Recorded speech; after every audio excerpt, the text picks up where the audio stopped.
Bonjour Ségolène.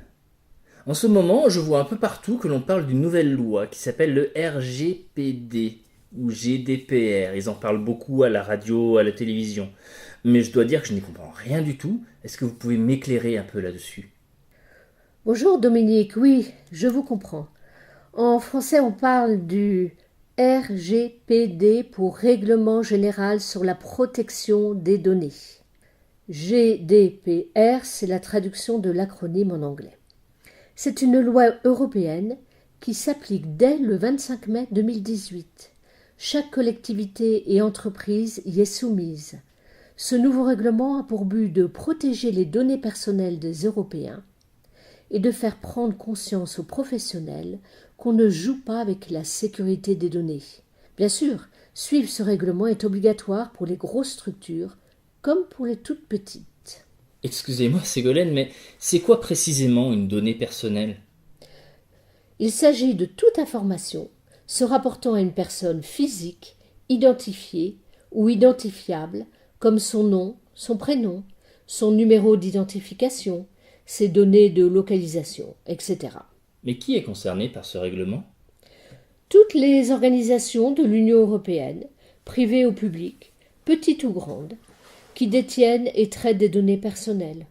Autant dire 99% des entreprises, des associations et des collectivités.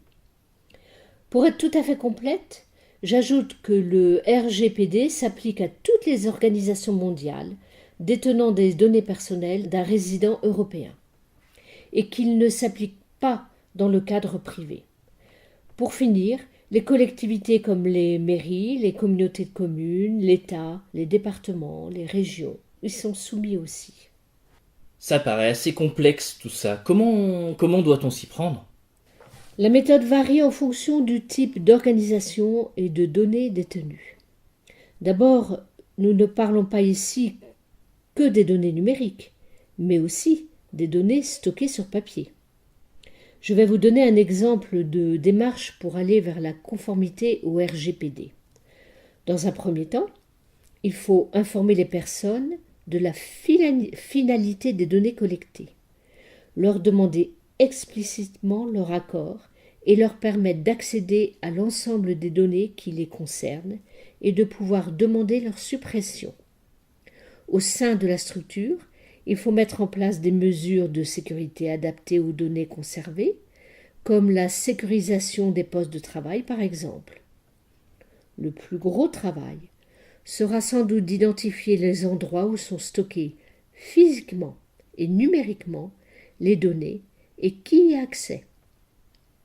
Un registre de traitement devra reprendre les mesures mises en place. Voilà de façon, hélas, incomplète, mais assez claire, j'espère, un exemple de cheminement vers la conformité au RGPD. Merci Ségolène, mais pour moi ça n'est toujours pas très clair. Est-ce que vous pouvez me répéter ce qu'est le RGPD? Je pourrais bien sûr répéter, mais je vous conseille plutôt de vous faire aider par un de mes collègues spécialistes à la mission numérique du pays Nivernais-Morvan. Il vous accompagnera sur le chemin du RGPD.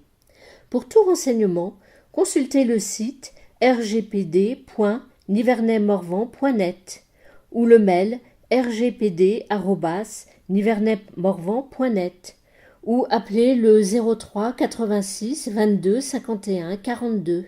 Je répète, 03 86 22 51 42. Vous pouvez également consulter le site de la CNIL, organisme chargé en France de faire appliquer le règlement général sur la protection des données. Merci Ségolène. Je viendrai vous voir parce que j'aurai vraiment besoin qu'on m'explique tout ça. À très bientôt. À bientôt Dominique.